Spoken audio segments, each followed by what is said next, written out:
Bonjour à tous, nous nous retrouvons en République démocratique du Congo, cet immense pays qui est le plus peuplé d'Afrique centrale avec ses 105 millions d'habitants. Ici, plus de 90% de la population est chrétienne. Je vous laisse imaginer les attentes que suscitait la visite du pape François qui était prévue début juillet. Le 10 juin, vous le savez, le Vatican a annoncé que le voyage était reporté pour raison de santé à cause du genou du pape. Pour autant, c'est un report et non une annulation. Je vous propose de débuter notre émission en musique pour manifester cette attente des Congolais, également leur joie.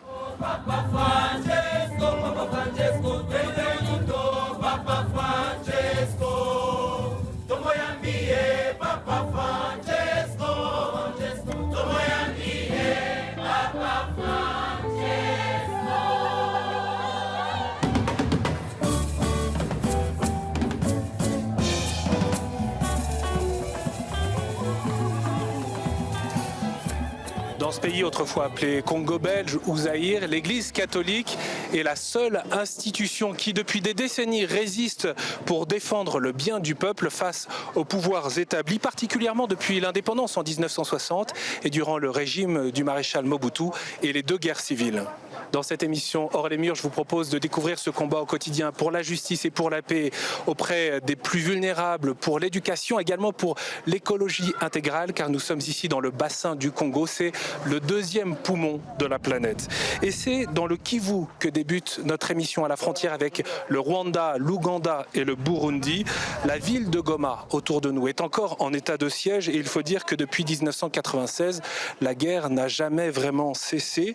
Le pape François, d'ailleurs, a souhaité venir ici à Goma pour manifester sa proximité avec les victimes, également ceux qui ont tout perdu durant l'éruption du volcan Nyiragongo. La commission Justice et Paix travaille auprès de ces victimes et notamment auprès des femmes. Notre journaliste Juan Diego Ortubé est allé à leur rencontre pour recueillir leurs témoignages. Il a également retrouvé le prix Nobel de la paix, le docteur Mukwege, l'homme qui répare les femmes. Le Sud Kivu, à l'extrême est du pays, à la frontière avec le Rwanda et le Burundi. Depuis près de 30 ans, la région est le théâtre de conflits meurtriers. 122 groupes armés sévissent aujourd'hui dans cette partie du pays et s'affrontent. En découle une grande instabilité politique, mais aussi le massacre et le viol de civils. Le père Justin et sœur Emrance, membres de la commission diocésaine Justice et Paix, accompagnent comme ils le peuvent ces victimes de guerre. Ce jour-là, ils se rendent à Katana, à 40 km au nord de Bukavu.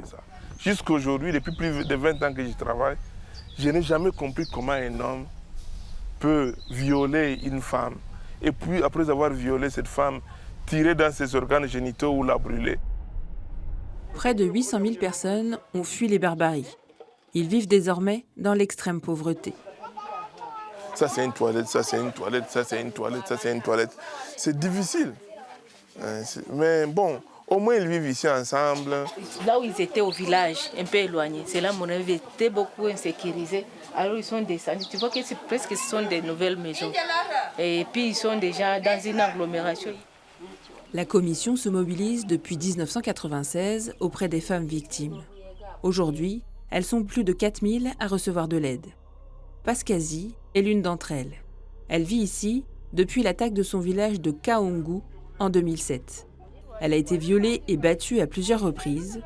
Aujourd'hui, à 67 ans, elle est veuve. Elle assume donc seule les charges de la famille.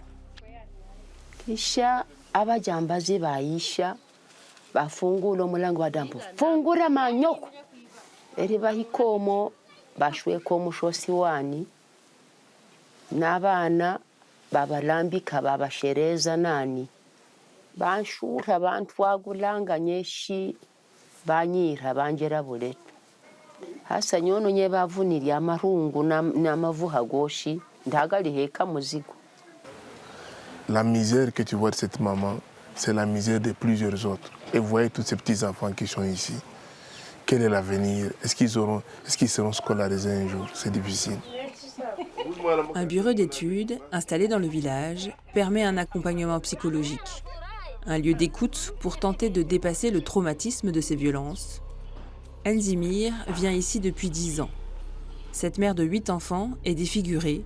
Elle a reçu une balle après avoir résisté à des rebelles armés. aho ntyo bashikishije bakimalindasha bawaza okunafiire basheke ebintu byoshi bashimpeke fomilaki olusasi lwabire Dr. Christio kukula hano omuhula ngugwere musungunu kuba narengire kiri koni obukengere buja buba busharire isungunu bulya olulunda ndakiyumviza omu nolunda olusasi lwali aha njantemana yumva esangu mwirwe liri aluma nokumva lizidohire bwenene. Pour renforcer son accompagnement des femmes victimes, la commission Justice et Paix a sollicité le gynécologue Denis Mukwege, surnommé depuis l'homme qui répare les femmes. Il a reçu le prix Nobel de la paix pour son engagement contre les mutilations génitales pratiquées sur les femmes en République démocratique du Congo.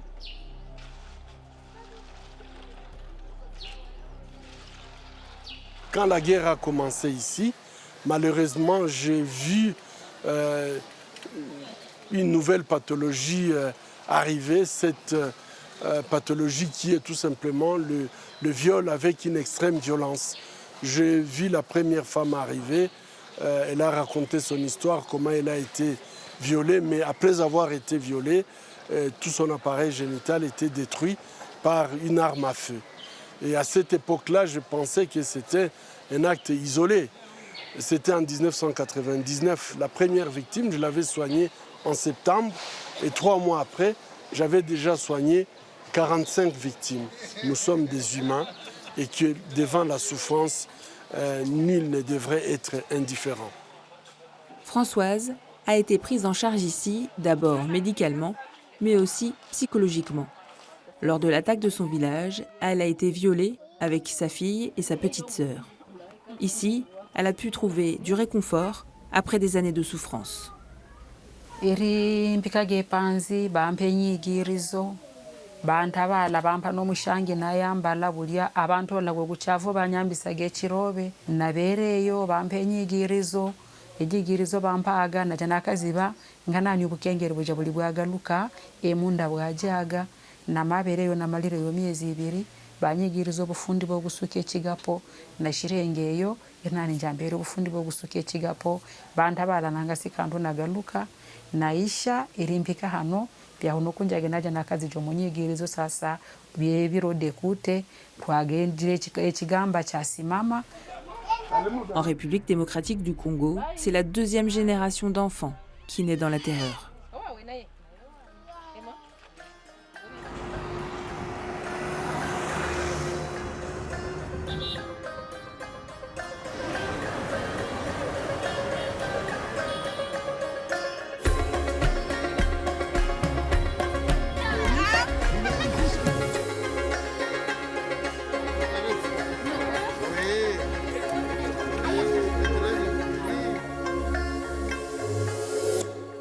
Au sud du lac Kivu, nous retrouvons Monseigneur François-Xavier Maroy Roussengo, archevêque de Bukavu. Bonjour Monseigneur. Bonjour mon frère Etienne. Merci beaucoup de nous accueillir ici, dans votre ville, dans votre diocèse. Vous êtes aussi archevêque de cette province ecclésiastique qui souffre beaucoup. Peut-être une première réaction d'abord en entendant le témoignage de ces femmes.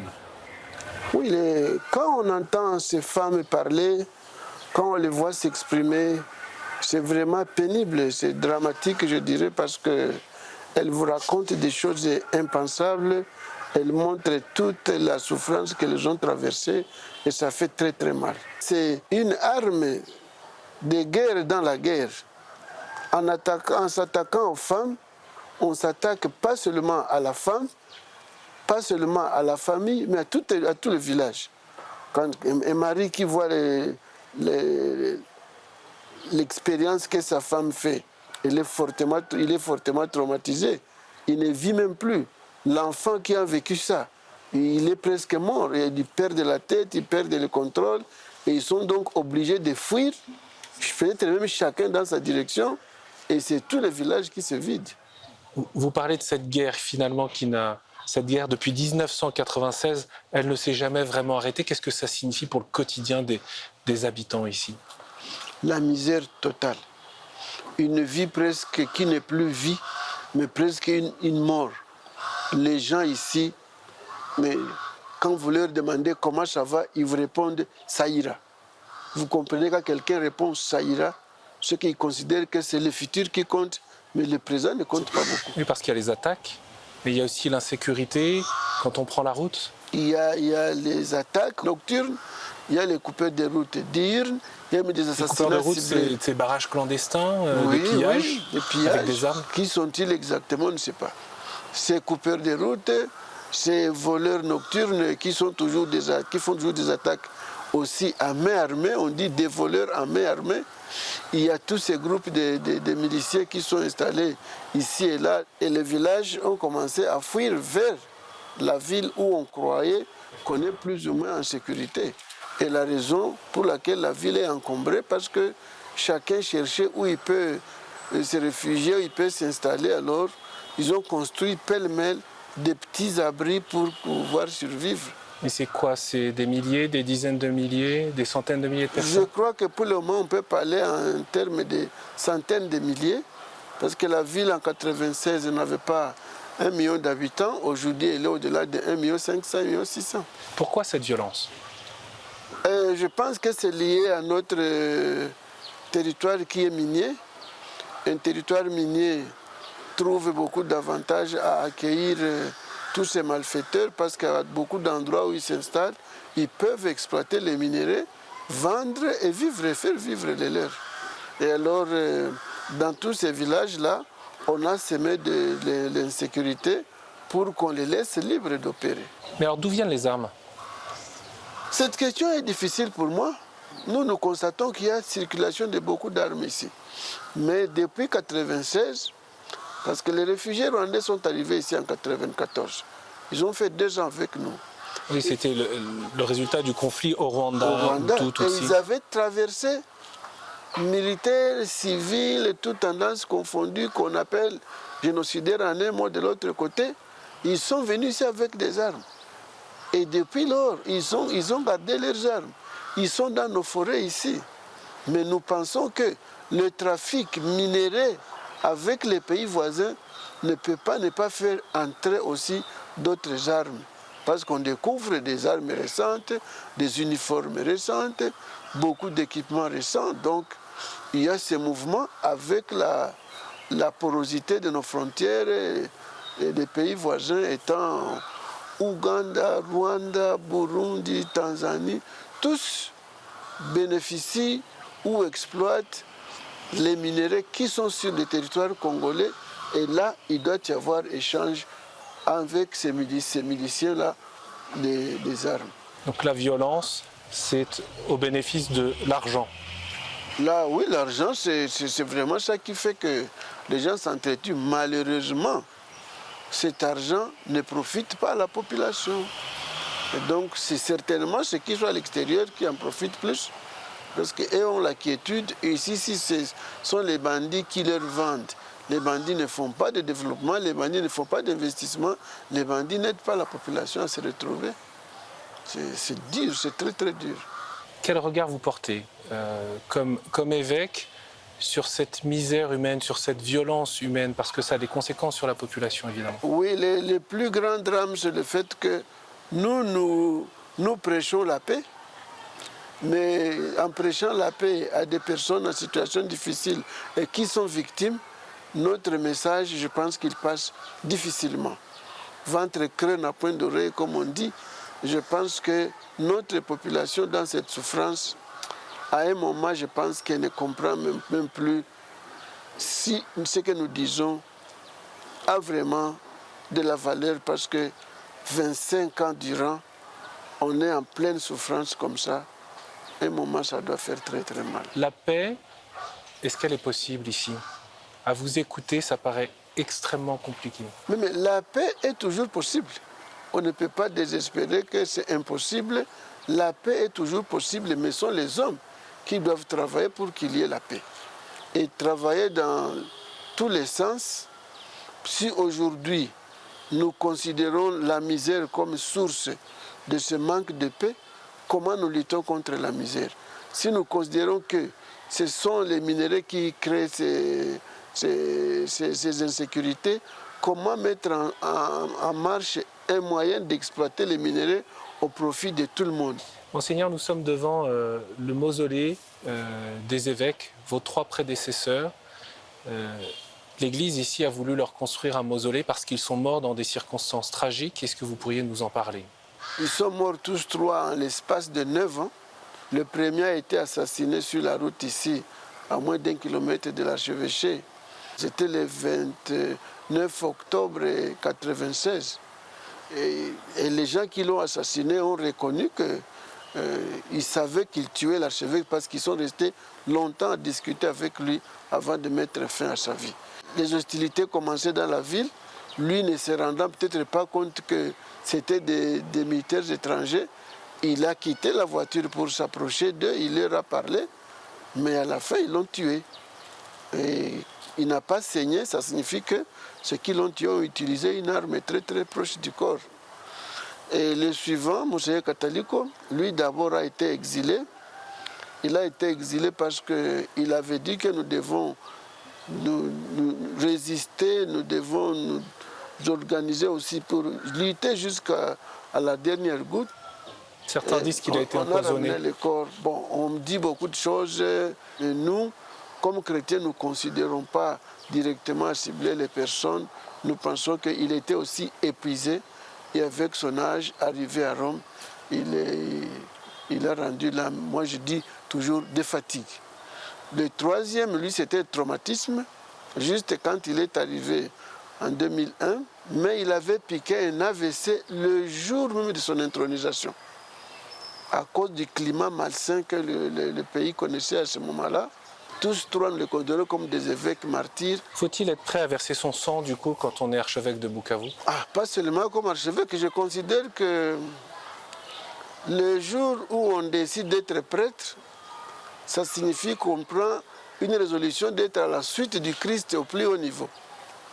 Et à ce moment-là, on doit essayer de regarder la vie toujours à l'exemple du Christ et être prêt à n'importe quoi pour l'évangile.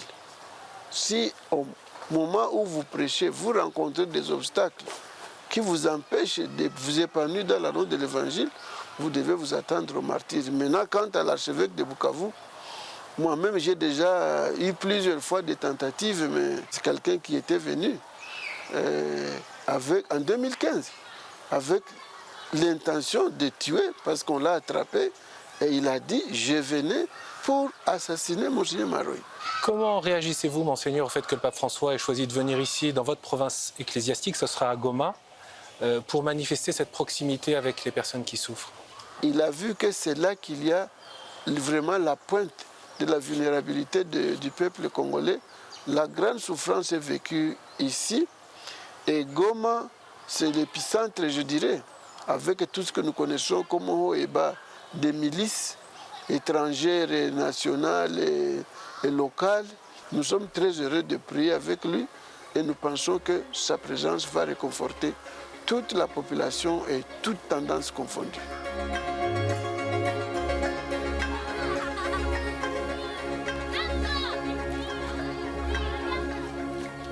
Je vous propose maintenant de remonter le lac Kivu vers Goma et le volcan Nyiragongo. C'est l'un des plus grands volcans au monde encore en activité. Certains l'ont peut-être suivi. Il a été immortalisé en vidéo par le célèbre vulcanologue Haroun Tazieff. Au village de Kibaya, tout a été détruit par l'éruption de mai 2021. L'explosion de lave a tout détruit à Kibaya, un village de la périphérie nord de Goma. Dans sa colère, le volcan Nyiragongo a propulsé des coulées incandescentes, rasant une dizaine de villages avant de s'arrêter aux portes de la capitale du Nord Kivu. Bilan, 32 morts, 170 enfants disparus et plus de 3500 habitations détruites. Un an après l'éruption, ces quelques familles creusent le sol de ce champ de lave pour reconstruire les fondations de leurs maisons. Malgré les risques toujours élevés liés au gaz et aux vapeurs toxiques, elles veulent s'installer à nouveau aux portes de Goma, où elles ont trouvé un refuge précaire à l'insécurité de la région. Grâce à si vous ne nous aidez pas, on va rester toujours comme ça. Regardez tel qu'on est en train de construire des maisons. Des maisons mal construites vraiment. C'est ça le pire. Ces familles ont tout perdu, leurs maisons comme leurs outils de travail. Kazi yangu ilikuwa ni kutembeza pikipiki. Na hiyo pikipiki wakati volkano ilifikaka ilikuwa ni pikipiki ya batu pikipiki ilikuwa ikiharibika, nikaacha mnyumba nayo ikalungura. Na kwa leo vraiment nakosa kama nifanye nini. Kwa leo sina tena kazi ya kufanya, na kazi yangu ya leo hii tu ni kulima, kutafuta wapetishu watabaishi namna gani, au kuchimbula majiwe. Ndio kazi niko nayo leo hii. Na mpaka tisa hii vraiment ninakosa kama nitafanya je juu wapeti wangu baishi. Dans ce paysage désolé, on croise quelques enfants au travail, comme ces fillettes, qui vendent des sucreries et de la canne à sucre. L'école a été engloutie et la majorité des jeunes n'est pas scolarisée. Sur la route qui mène à Goma, un camp a été installé dans l'urgence au lendemain de la catastrophe naturelle. Près de 1000 familles de sinistrés vivent sur ce terrain, mis à leur disposition par la paroisse Sainte-Thérèse. Elle reste très précaire. Si on vous montre ces enfants ici, il est affamé, il manque de l'eau. Même pour souiller les habits, on manque de quoi faire. Nous sommes dans beaucoup de souffrances parce que nous manquons de la nourriture, pas de médicaments, pas même des habits à habiller. Donc nous n'avons rien. La situation s'inscrit dans le temps. Les sinistrés ne bénéficient pas de l'aide espérée pour retourner vivre sur leurs parcelles et rebâtir leur maison.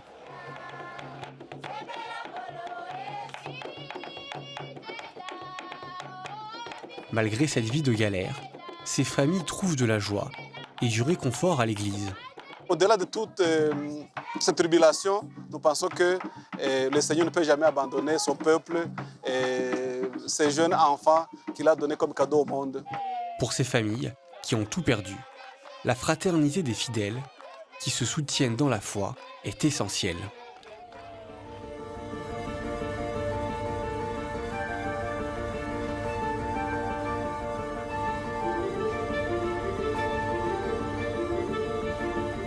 Et nous retrouvons maintenant Désiré Nkoy Elela, vice-président du centre missionnaire Laudato Si. Bonjour Désiré. Bonjour Étienne. Vous avez cofondé ce centre pour mettre en pratique ici au Congo cette inspiration développée par le pape François dans son encyclique Laudato Si. On a vu à travers ce reportage que la nature peut être aussi très violente en RDC avec cette éruption volcanique, mais c'est aussi le cas avec les pandémies, pas seulement de Covid-19 qui inquiète moins que par exemple qu'Ebola ici. Tout à fait. Les éruptions volcaniques dans la région particulière de l'Est sont venues s'ajouter à toutes les calamités que cette région a connues, notamment les guerres et la pauvreté.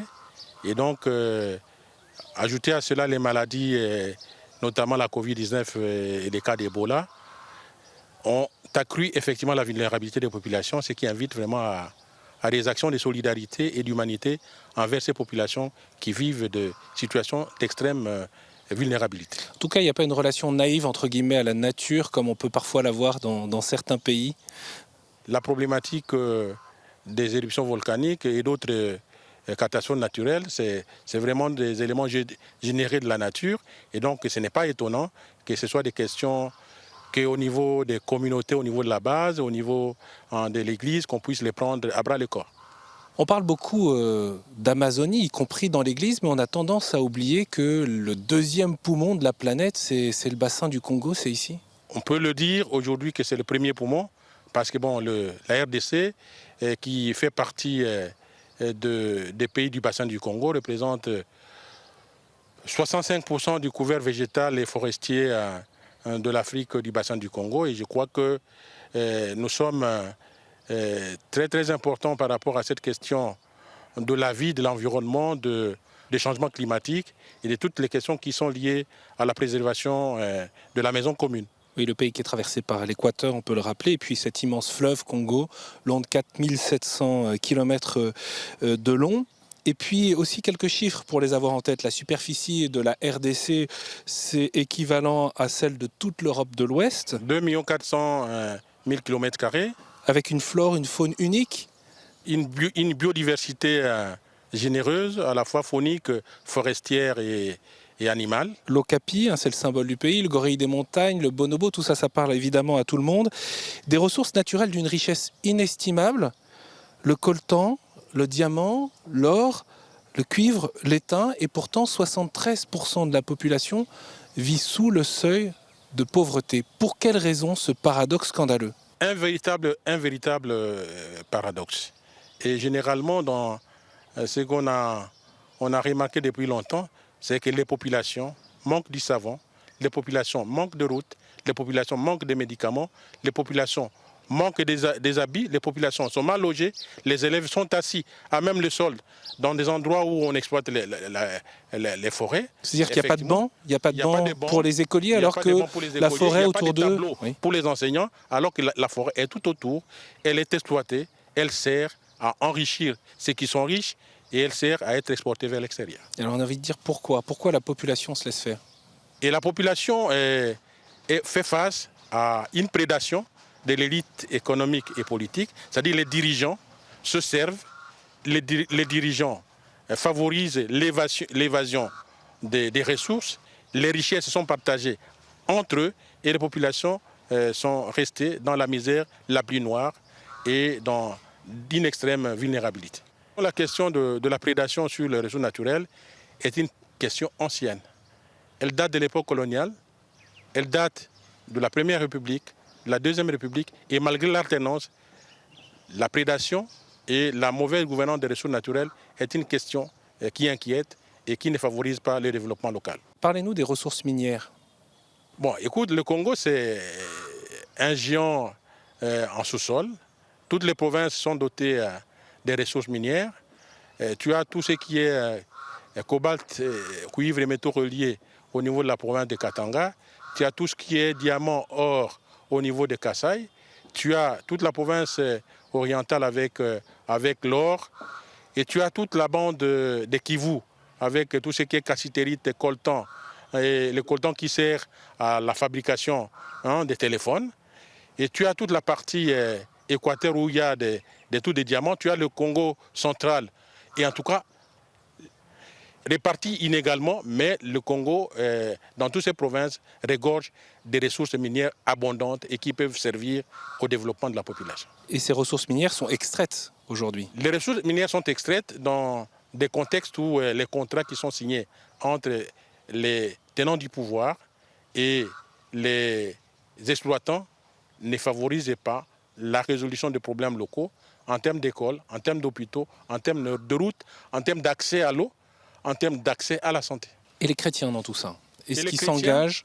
Comment? Les chrétiens sont vraiment engagés à la base. Ils observent, ils se réunissent, ils documentent et ils font un plaidoyer, c'est-à-dire qu'ils dénoncent. Ils dénoncent pour permettre à ce que les tenants du pouvoir puissent se rendre compte qu'ils souffrent de manière inexorable et qu'il faudrait que les richesses qui constituent leur environnement immédiat puissent les servir à trouver des solutions d'habillement, de logement, de nourriture et ainsi de suite. Peut-être un mot et un dernier mot, une réflexion, votre regard sur les populations autochtones. On sait que les populations autochtones, elles sont très nombreuses. Il y a combien d'ethnies en République démocratique du Congo? 430 ethnies différentes, je crois. Près de 450. Et comme nous avons essayé de comprendre lors des recherches anciennes, nous avons compris que les populations sont disséminées dans l'ensemble du territoire à des proportions différentes. Et les populations autochtones ont un patrimoine culturel et un patrimoine de connaissances sur la nature important. Et il est vraiment nécessaire, malgré leur vulnérabilité à cause du non-accès à l'école, aux soins médicaux, à l'état civil et tout ça, qu'on puisse vraiment jeter un regard humanitaire vers ces populations. La réflexion et la conversion écologique, l'apport de Laudato Si, c'est quoi ici? Parce qu'on a l'impression qu'on est quand même très loin d'une conversion intellectuelle. Il s'agit d'abord de la survie d'une population. Si nous rentrons dans la pratico-pratique, pour rester vraiment très terrain, nous pensons que la réflexion apportée par Laudato Si aide à mieux se situer, à mieux comprendre les dysfonctionnements au niveau social, parce que les diverses dégradations, elles ne sont pas que des dégradations environnementales. Ce n'est pas que de la pollution, ce n'est pas que des questions de déchets, mais aussi un rapport de pouvoir, un rapport entre les personnes, un rapport entre riches et pauvres. Et toutes ces questions-là sont des questions que les chrétiens, à la lumière de l'encyclique du Saint-Père, comprennent de mieux en mieux. Et cette question apporte au niveau personnel une réinterrogation sur notre foi et de quelle manière nous pouvons vivre notre foi. Il y a un long chemin intérieur, une transformation intérieure dans chacun de nous, mais aussi une transformation extérieure par des gestes que nous allons poser vis-à-vis des personnes qui sont en situation de vulnérabilité. Merci beaucoup, Désiré. Merci Étienne.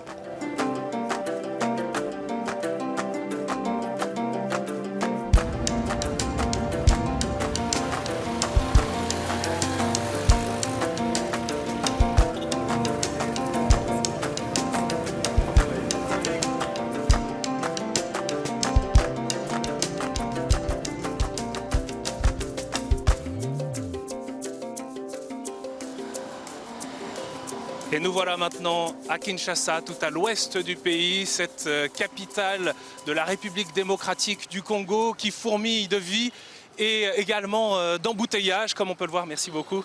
Cette immense capitale qui, dans la moiteur du climat tropical, s'est ici développée de manière anarchique, puisqu'en 1970, il y avait 1 million d'habitants. Ils sont entre 12 et 17 millions selon les estimations aujourd'hui. Les grandes avenues de la ville contrastent avec les quartiers populaires. Et puis il y a ce fleuve Congo qui borde la ville et qui fait office de frontière avec le pays voisin, le Congo-Brazzaville, que l'on aperçoit en face. Et nous sommes maintenant devant la cathédrale Notre-Dame du Congo. Les références à la foi chrétienne sont visibles partout dans la ville. Les 200 églises catholiques côtoient les nombreuses communautés du réveil. Et puis ce qui est visible aussi à Kinshasa, c'est la pauvreté, notamment celle des enfants. Selon l'UNICEF, il y a 2,7 millions d'enfants pauvres dans la capitale et 60 000 d'entre eux vivent dans la rue. Ils sont livrés à eux-mêmes, également aux logiques de gangs qui se généralisent. L'Église est mobilisée pour eux. Je vous propose de découvrir l'action d'OZP, l'œuvre de suivi, d'éducation et de protection des enfants de la rue. C'est une œuvre initiée ici à Kinshasa par les serviteurs de la charité. Aujourd'hui, Deo Gracias sillonne les artères à l'air saturé de poussière et de gaz d'échappement de la capitale, avec une équipe d'éducateurs et une infirmière. Son travail d'éducateur depuis 25 ans lui a permis de gagner la confiance des jeunes du quartier. Il va à la rencontre des enfants des rues avec OZP, l'œuvre de suivi, d'éducation et de protection des mineurs, initiée par les serviteurs de la charité. Vous avez changé les sites. Suite à quoi? À un conflit. Mon père a un effort laissé. Mère a un Ok, lui, son père, c'est un militaire. Il est en province. Ta maman est dans une autre province, Bakabwana. Ils sont divorcés. Lui, avec sa marâtre, ça ne marche pas. C'est comme ça qu'il a décidé de partir de la maison parce que ça ne marchait plus. Dans l'ambulance, le jeune homme reçoit quelques antibiotiques, avec le risque que les médicaments soient détournés par un plus âgé, car ils ont un prix d'or dans les petites officines de la ville où la contrefaçon est monnaie courante. Mais c'est surtout les somnifères et autres médicaments psychotropes qui font des ravages parmi les dizaines de milliers d'enfants des rues de la capitale. Ils sont très nombreux à en consommer pour s'anesthésier et survivre la nuit. Ils doivent se droguer pour dormir paisiblement. Sans la drogue dans la rue, les enfants ne peuvent pas résister. Parfois, c'est grâce à la drogue qu'ils ont un peu... Voilà.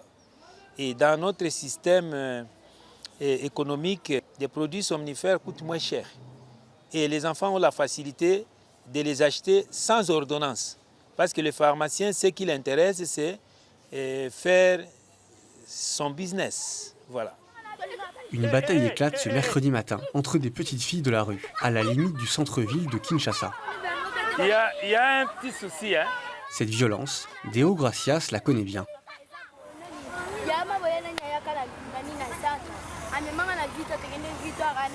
En fin de journée, Deo Gracias décide de ramener la jeune chahutée par ses amis dans l'un des 5 centres d'OCP à Kinshasa. Objectif, la mettre en sécurité quelques heures, le temps que la tension retombe dans la rue. Je vais avec elle dans mon bureau d'abord, parler avec elle.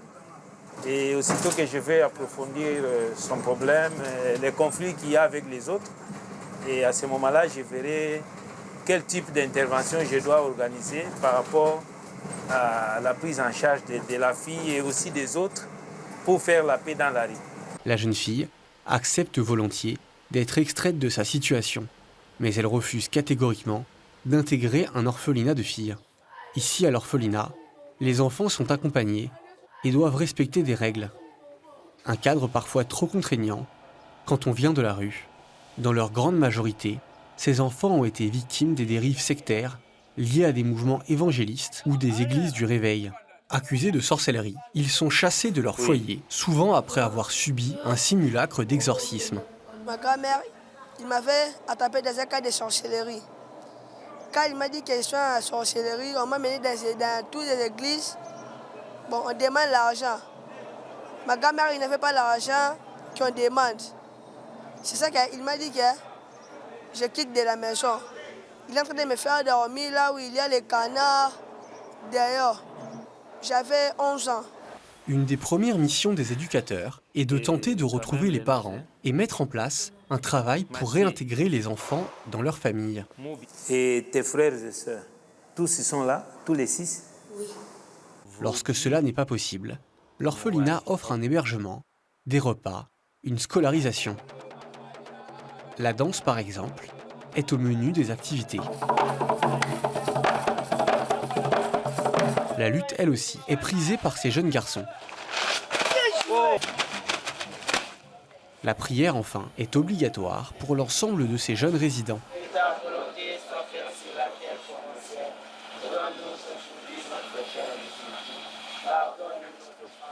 Un encadrement éducatif et spirituel pour que ces enfants soient en mesure de reconstruire leur pays de demain.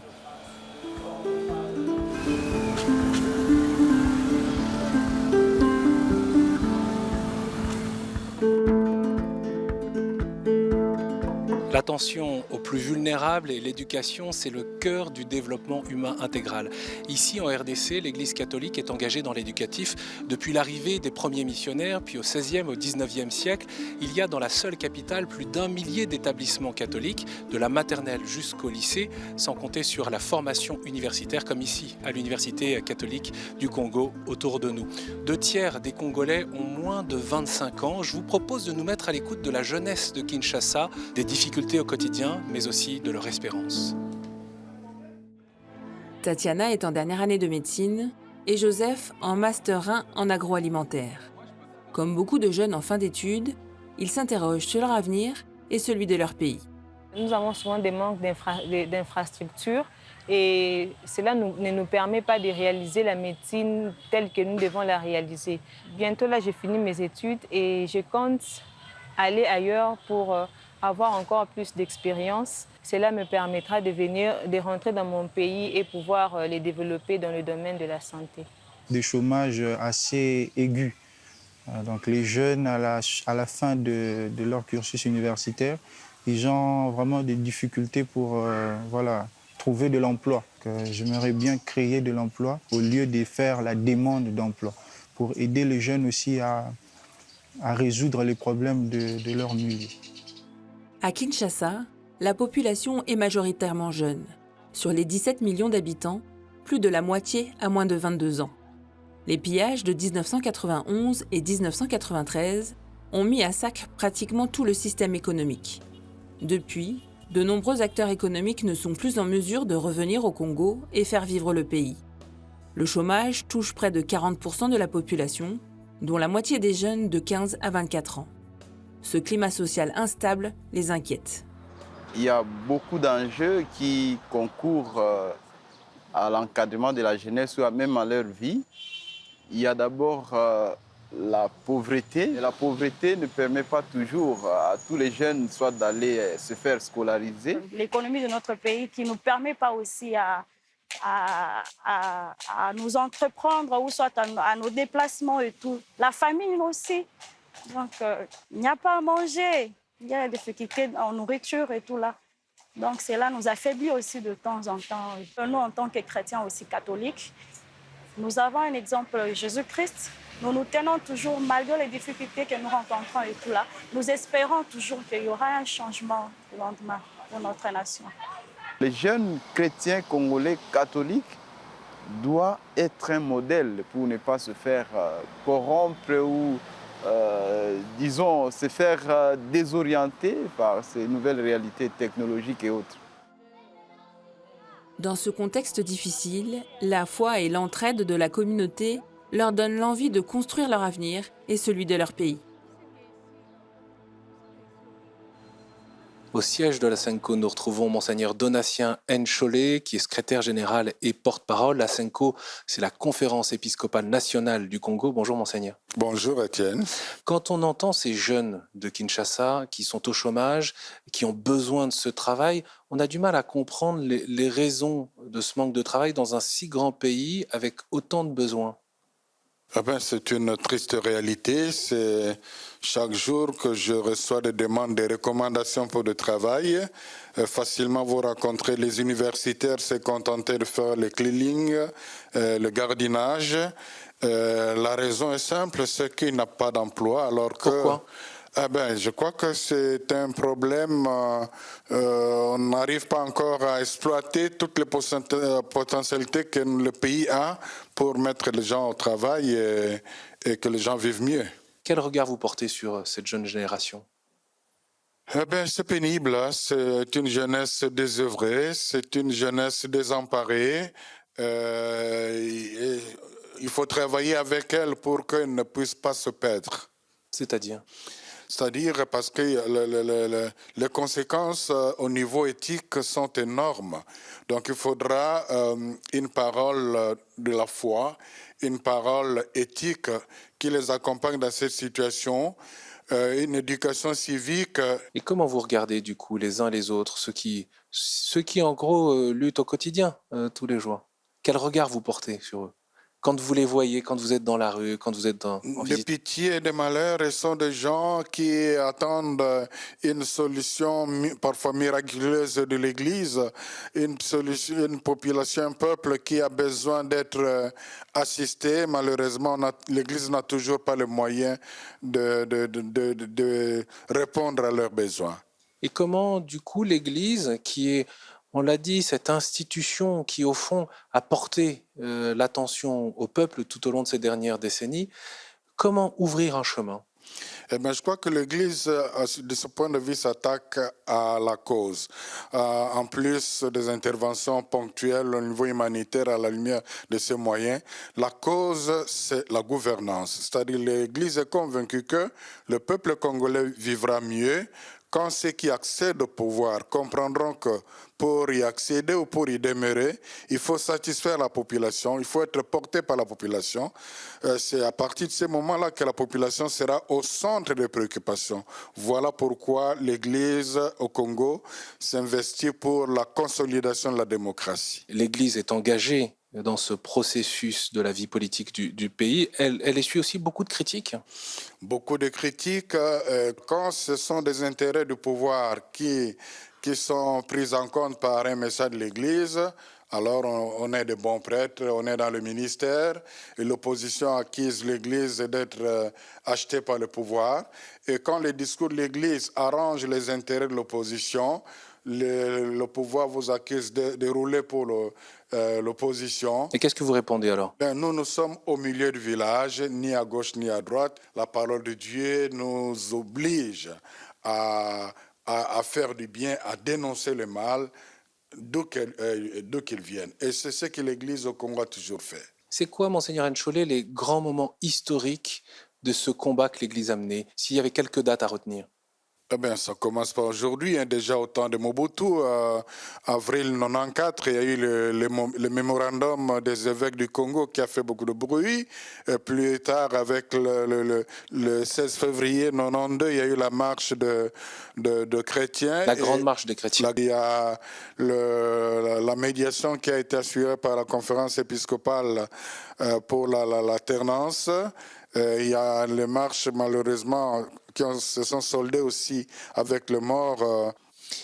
Parlez-nous de ces grandes marches. Combien de personnes participaient ? C'était des chrétiens qui appelaient, qui mobilisaient. C'était la grande marche des chrétiens. La première, si je puis dire, c'était il y a 30 ans, hein, exactement. Oui, il y a 30 ans. Et là, j'étais étudiant en théologie et j'ai marché moi aussi. C'était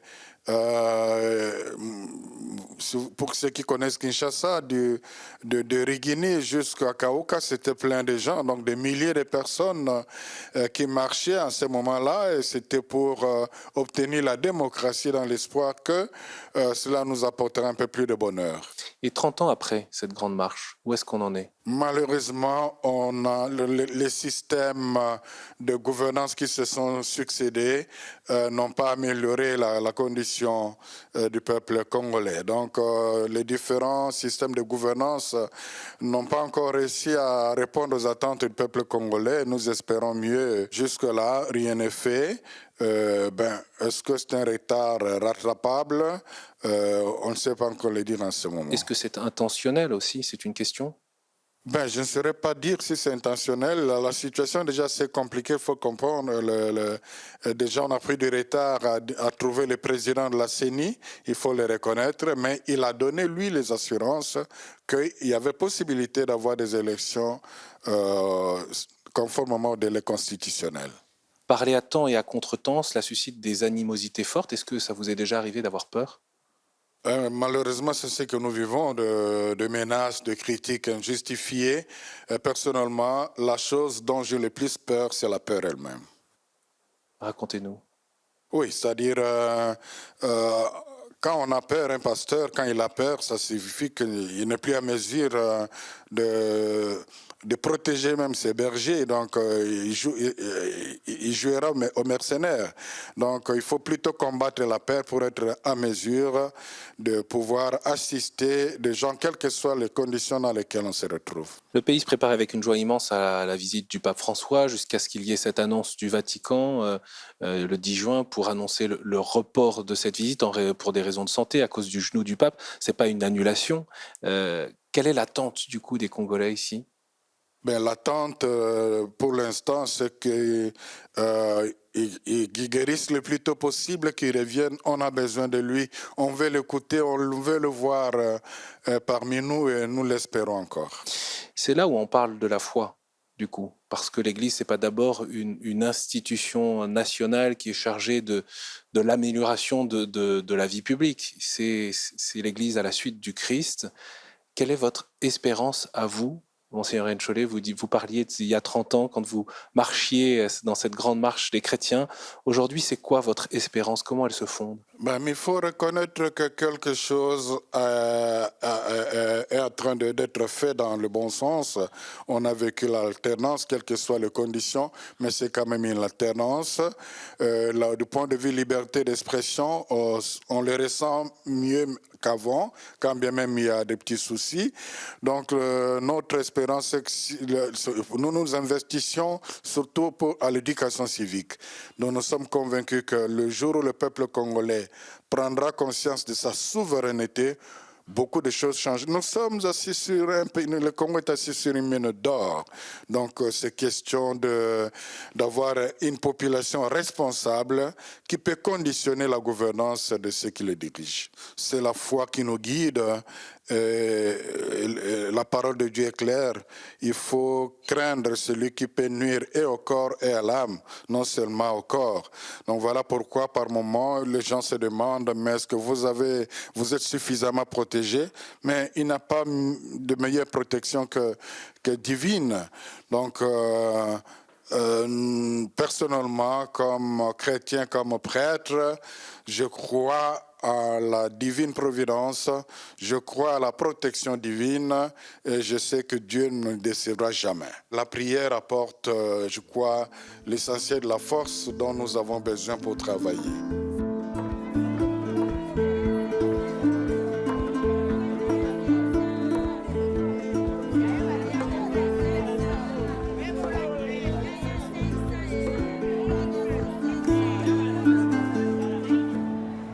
Cette espérance dont parlait Monseigneur Encholet, les Congolais la puisent dans leur foi et dans l'Eucharistie, comme en témoignent les longues et joyeuses liturgies des messes. La messe, d'ailleurs, le dimanche, est un rendez-vous incontournable pour tout catholique. Et je vous propose de terminer cette émission avec une touche de prière. Nous sommes devant cette paroisse Saint-Alphonse de Matete, l'une des très grandes paroisses populaires de la ville, réputée pour sa vitalité et ses chorales.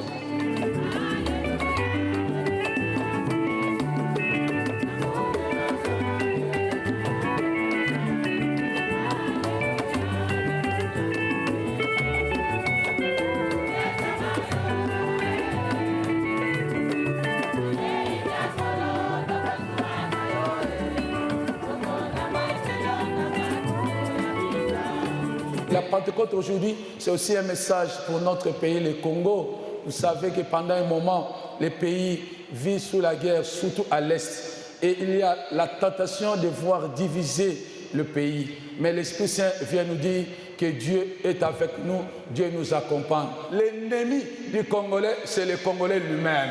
La trahison vient du Congolais. Nous devons aimer Dieu et nous aimer les uns les autres. C'est en aimant que le monde sentira notre unité. Si nous n'aimons pas l'autre, nous n'aimons pas Dieu. Alors à quoi sert d'aller à l'église?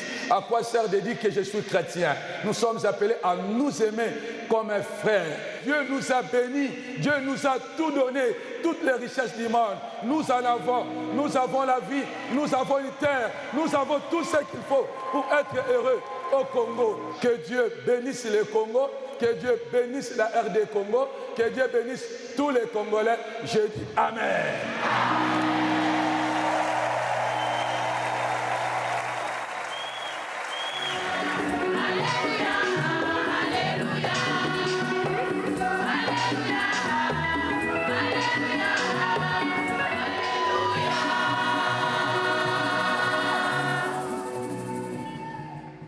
Au petit matin de la Pentecôte, les fidèles étaient très nombreux ici à se retrouver au rythme des chants et des danses propres au rite zaïrois. Ce rite zaïrois qui est l'adaptation africaine du missel romain, qui a été expérimenté ici dans cette paroisse il y a 50 ans et qui a été approuvé définitivement par le Saint-Siège en 1988. Ce rite zaïrois qui permet l'expression de la foi de ce peuple qui prie et qui croit et qui désormais attend le pape de pied ferme ici en République démocratique du Congo. Au terme de cette émission, je voudrais remercier l'aide à l'Église en détresse avec qui nous avons réalisé cette émission en partenariat. Merci à Christine Ducoudray, à Monseigneur Floribert Bachimbe, au Père Henri Chiza, Édouard Isango pour la préparation de cette émission ainsi que la Senko. Et puis bien sûr, merci au diocèse de Kinshasa, Goma et Bukavu pour leur accueil. Vous pouvez retrouver cette émission sur notre application et sur le site internet de KTO, ktotv.com. À très bientôt.